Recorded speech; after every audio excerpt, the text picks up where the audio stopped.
Salary, wages, पैसा, money किसको नहीं अच्छा लगता। जब हम भी किसी फील्ड में आते हैं तो हमारे माइंड में ये क्वेश्चन भी होता है कि हमें कितने पैसे मिलेंगे। इसका मतलब ये नहीं है कि हम मनी माइंडेड हैं। इसका मतलब ये है कि जितने एफर्ट्स हमने डाले हैं किसी करियर में एक्सेल करने के लिए, किसी फील्ड में जाने के लिए, कोई लाइसेंस लेने के लिए, क्या हमें उसके रिटर्न में उतना पैसा मिलेगा। ये एक जायज़ क्वेश्चन है, इसमें कुछ भी गलत या कुछ भी सही ऐसा कुछ भी नहीं है। अगर आपके भी माइंड में आ रहा है कि अगर आपने नर्सिंग की हुई है तो आपको कितनी सैलरी मिलेगी, तो इस वीडियो में मैं आपको देने वाली हूँ एक रफ एस्टिमेट, जिससे आपको आइडिया हो जाएगा कि ऑन एन एवरेज कितनी सैलरी आप एक्सपेक्ट कर सकते हैं अगर आप आरपीएन है, आरएन है या नर्स प्रैक्टिशनर है। तो पहले तो मैं आपको बता देती हूँ 3 क्लासेस जिसमें नर्सेज जो है वो प्रैक्टिस करती हैं। पहली क्लास है आरपीएन की, जो डिप्लोमा बेस्ड आरपीएन लाइसेंस है, जिसमें आपके पास 2 साल का डिप्लोमा है किसी कैनेडियन यूनिवर्सिटी कॉलेज से, और उसके बाद आपकी आरपीएन एग्ज़ाम की एलिजिबिलिटी आती है। फिर आप आरपीएन एग्ज़ाम को क्लियर करते हैं, आपको लाइसेंस मिलता है, तो आप आरपीएन बन जाते हैं। फिर आप प्रैक्टिस कर सकते हैं या तो किसी लॉन्ग टर्म केयर होम में, किसी हॉस्पिटल में, या इंडिपेंडेंट कॉन्ट्रैक्टर। इंडिपेंडेंट कॉन्ट्रैक्टर जो होते हैं वो एजेंसीज के साथ काम करते हैं। कॉस्मेटिक नर्स इंजेक्टर्स हो सकते हैं, आप हो सकता है क्लिनिक में काम करते हो। तो किसी भी जगह अगर आप आरपीएन स्कोप में प्रैक्टिस करने हैं तो आपको $26-27 मिनिमम से आपकी वेजेस हो सकते हैं, और $33-34 तक वो जाते हैं।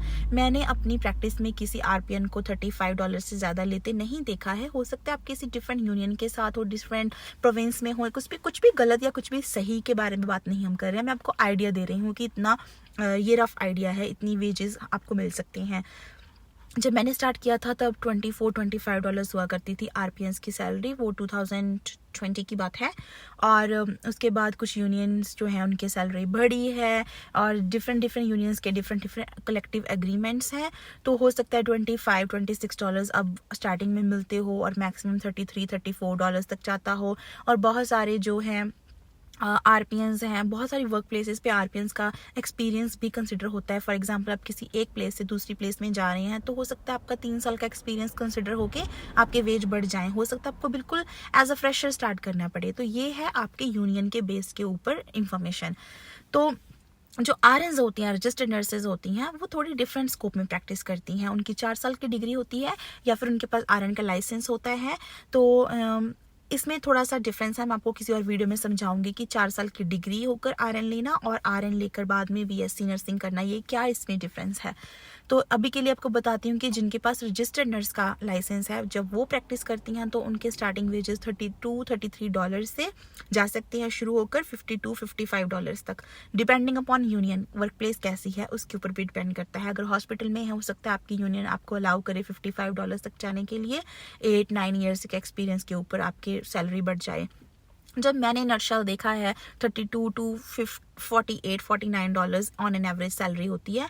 और ये एवरेज में क्यों बोलती हूँ, इसमें मैं आपको रेंज क्यों देती हूँ, क्योंकि अगर आपकी सैलरी 32-33 है, वो डिपेंड करेगा इस चीज़ के ऊपर कि आपको एक्सपीरियंस है या नहीं। आप बिल्कुल फ्रेशर तो नहीं है। अगर फ्रेशर है तो $32-33 से आपकी स्टार्टिंग होगी। अगर आपके पास 10 साल का एक्सपीरियंस है एज एन आरएन कहीं से भी, और आपकी वर्क प्लेस उसको कंसिडर कर रही है ग्लोबल एक्सपीरियंस को, तो आपकी सैलरी मैक्सिमम हो जाएगी वहाँ की क्लास के अकॉर्डिंग, 48-49 जितना भी है।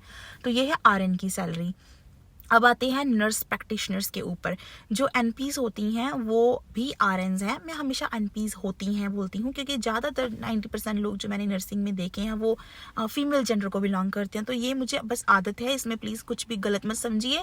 तो मैं बोल देती हूँ कि एनपीज जो होती हैं, एनपी जो होते हैं, अब मैं ये बोलूँगी जो एनपी होते हैं, मेल फीमेल दोनों, कोई भी, क्योंकि अब तो बहुत सारे लड़के भी नर्सिंग में आ रहे हैं। तो नर्स प्रैक्टिशनर्स जो होते हैं उनकी सैलरी होती है थोड़ी सी ज़्यादा, क्योंकि उनके पास ज़्यादा क्रिटिकल नॉलेज होती है, क्रिटिकल थिंकिंग उनकी ज़्यादा थोड़ी इम्प्रूव्ड होती है, थोड़ी, क्योंकि उनके पास थोड़ी स्पेशलिटी होती है, मास्टर्स डिग्री होती है, तो उनको थोड़ा ज़्यादा लेवल ऑफ नॉलेज ज़्यादा होता है उनका। तो वो ज़्यादा ऐसे डिसीजन मेकिंग में इन्वॉल्व होते हैं, जिसमें जो नॉर्मल आरएन्स है वो नहीं वो डिसीजन ले सकती हैं। उनका स्कोप ऑफ प्रैक्टिस भी डिफरेंट होता है।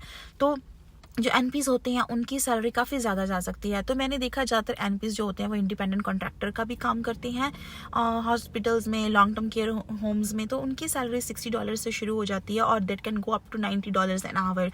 फिर ये अगेन डिपेंड करता है कि आप इंडिपेंडेंट काम कर रहे हैं, सैलरी पैकेज के ऊपर काम कर रहे हैं। लेकिन मैंने $100,000 तक जाते हुए एनपी सैलरीज को देखा है। तो मैंने देखा है $100,000 तक एनपीज़ की सैलरी होती है।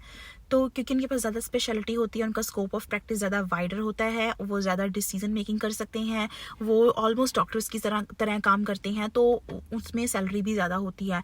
ठीक है, एनपी के बारे में आपको ज़्यादा नहीं डिस्क्लोज करूँगी क्योंकि उनकी बिल्कुल डिफरेंट क्लास है, मैं उस क्लास से बिलोंग नहीं करती हूँ, तो मैं उनके बिहाफ पे बात नहीं कर सकती। लेकिन आपको मैं बता सकती हूँ कि आरपीएन का मेरा लाइसेंस था, मुझे पता है, आरएन का भी मेरा लाइसेंस है, तो मुझे उसके बारे में इंफॉर्मेशन है। तो एनपी जो है मैं उनके लिए सिर्फ एक जनरल टर्म आपको बता सकती हूँ, जनरल बात करके, कि उनकी सैलरी भी अच्छी होती है, बहुत अच्छी होती है। तो ये तो है 3 क्लासेस जिसकी सैलरी मैंने आपको बताने की कोशिश की है। अब आपको आइडिया हो गया होगा कि आरपीएन, आरएन और एनपी, आप तीनों में से जिस क्लास को भी बिलोंग करते हैं तो आपको कितनी सैलरी मिल सकती है, कितनी आपके स्टार्टिंग वेजेस हो सकते हैं, कितने हाई तक जा सकते हैं। अब सैलरी बढ़ाने के कुछ आइडियाज़ मैं आपको दूंगी जिसमें आप कोशिश करके अपनी सैलरी को बढ़ा सकते हैं। जैसे आप किसी मैनेजर के रोल में अप्लाई करते हैं, आरपीएन या आरएन बोथ, बहुत सारी प्लेसेस है जिनमें आरपीएन को भी मैनेजर का रोल दिया जाता है, उसमें आपकी सैलरी बढ़ जाती है। अगर नॉर्मली आप $32 कमा रहे हैं तो हो सकता है उस आरपीएन मैनेजर के रोल में आपको 34-35 स्टार्टिंग में मिल जाए, और आपका जो स्कोप है थोड़ा डिफरेंट हो जाता है, आप मैनेज करते हैं किसी इन्वायरमेंट को। तो जो आरएन्स होते हैं सेम वे में, जैसे एसोसिएट डायरेक्टर्स हो गए, डायरेक्टर्स हो गए, वो भी आरएन्स होती हैं। तो अगर आपने एनपी नहीं भी की है, आप फिर भी अपनी सैलरी को 100,000 की रेंज में लेकर जाना चाहते हैं, तो आप, अगर आप में लीडरशिप क्वालिटीज़ हैं, अगर आप मैनेजरियल क्वालिटीज़ आप में हैं, तो आप एसोसिएट डायरेक्टर या डायरेक्टर के रोल में जा सकते हैं। तो मेरा एसोसिएट डायरेक्टर का रोल है। अब इसका मतलब ये नहीं है कि मैं आपको अपनी सैलरी बता रही हूँ कि मेरी इतनी सैलरी है। हर लॉन्ग टर्म केयर होम में सैलरी डिफरेंट है, हर लॉन्ग टर्म केयर होम में आपका स्कोप डिफरेंट होगा। तो आपको मैं आइडिया दे रही हूँ कि अगर आप अपनी सैलरी बढ़ाना चाहते हैं एज एन आरएन, तो आप इन सब कोर्सेज को कर सकते हैं। मैंने पहले भी एक वीडियो बनाई थी जिसमें मैंने आपको कोर्सेज के बारे में बताया था कि कौन से कोर्सेज आप करके अपनी सैलरी को इंक्रीज़ कर सकते हैं। अपने स्पेशलिटी में किसी चीज़ की स्पेशलिटी आपके पास होगी तो आप उस चीज़ में, उस फील्ड में जा सकते हैं। तो वो वीडियोज़ भी आप देख सकते हैं। और अगर आपको लगता है कि आपने क्लिनिकल ही काम करना है, डायरेक्ट क्लिनिकल प्रोवाइडर आपने रहना है, डायरेक्ट केयर प्रोवाइडर आपने रहना है, तो आप एनपी के लिए जा सकते हैं। एनपी के लिए फिर आपको मास्टर्स डिग्री करनी पड़ेगी। बहुत सारी यूनिवर्सिटी जो हैं वो 2 साल की मास्टर्स डिग्री करवाते हैं, कुछ 3 साल की पार्ट टाइम करवाते हैं, जिसमें आपके पास ऑप्शंस होते हैं कि आपने कौन से फील्ड में जाना है। कुछ मास्टर्स प्लस कंबाइंड एनपी होती हैं। ये मेरी रिसर्च के बेसिस के ऊपर आपको मैं नॉलेज दे रही हूँ और 1-2 एनपीज़ के साथ बात करके शेयर कर रही हूँ कैसे होता है। तो वो भी आप कंसिडर कर सकते हैं, लेकिन उसमें कुछ क्राइटेरिया होता है जो आपको मीट करना पड़ता है। तो अगर आप चाहते हैं कि मैं कुछ और इन्फॉर्मेशन गैदर करके लेके आऊँ, तो मुझे कोई प्रॉब्लम नहीं है, मैं वो इन्फॉर्मेशन लाकर कोई वीडियो अपलोड कर सकती हूँ, जैसे आपको थोड़ा आइडिया हो जाएगा कि ऐसे करके आप एनपी बन सकते हैं। आप मैनेजर कैसे बन सकते हैं, डायरेक्टर कैसे बन सकते हैं, उसके लिए भी मैं आपको इन्फॉर्मेशन प्रोवाइड कर सकती हूँ। तो वो सब चीज़ें करके भी आप एक्सेल कर सकते हैं अपने फील्ड में। तो अगर आपको कुछ किसी भी चीज़ के बारे में जानना है, समझना है, तो आप मुझे कमेंट करके बता सकते हैं। मैं वीडियो अपलोड करके आपको इन्फॉर्मेशन दे सकती हूँ कि ये चीज़ करके आप आगे अपने फील्ड में ग्रो कर सकते हैं। और अगर आप प्रिपेयर कर रहे हैं अपने एग्ज़ाम के लिए तो ऑल द वेरी बेस्ट। मेरे साथ जुड़े रहिए इस चैनल के ऊपर, जितना भी मुझसे होगा मैं आपकी हेल्प करने की पूरी कोशिश करूंगी। अगर आपको जॉब चाहिए तब भी आप मुझे रीच कर सकते हैं, तो मैं आपकी हेल्प कर सकती हूँ, आपको रेफ़र कर सकती हूँ, आप मुझे कॉन्टैक्ट कर सकते हैं। लेकिन मेरी कोई कंसल्टेंसी नहीं है, मैं कोई एजेंसी नहीं हूँ। आपकी किसी भी जॉब से मुझे कुछ नहीं मिलने वाला, कोई रेफरल बोनस कुछ नहीं है। जस्ट अगर आपको कोई जॉब चाहिए तो मैं आपको रेफ़र करके आपकी हेल्प कर सकती हूँ जॉब दिलवाने में, जस्ट क्योंकि मुझे अच्छा लगता है मैं किसी की हेल्प करूं। और अगर आप वाकई में बहुत ट्रबल में हैं, आपको कहीं से भी कोई कॉल नहीं आ रही है, मुझे कांटेक्ट कर सकते हैं। मैं आपको ट्राई करूंगी प्रोवाइड करने की इन्फॉर्मेशन की रेज़्यूमे के ऊपर कैसे काम कर सकते हैं। मैंने एक वीडियो पहले भी अपलोड किया है जिसमें मैंने बताया है कि रेज़्यूमे कैसे बनाना है, क्या आप कर सकते हैं इम्प्रेस करने के लिए इंटरव्यूअर को।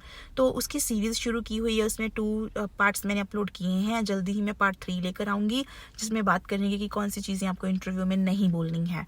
ठीक है, तब तक के लिए जुड़े रहे मेरे साथ इस चैनल पे। Till then take care, bye bye.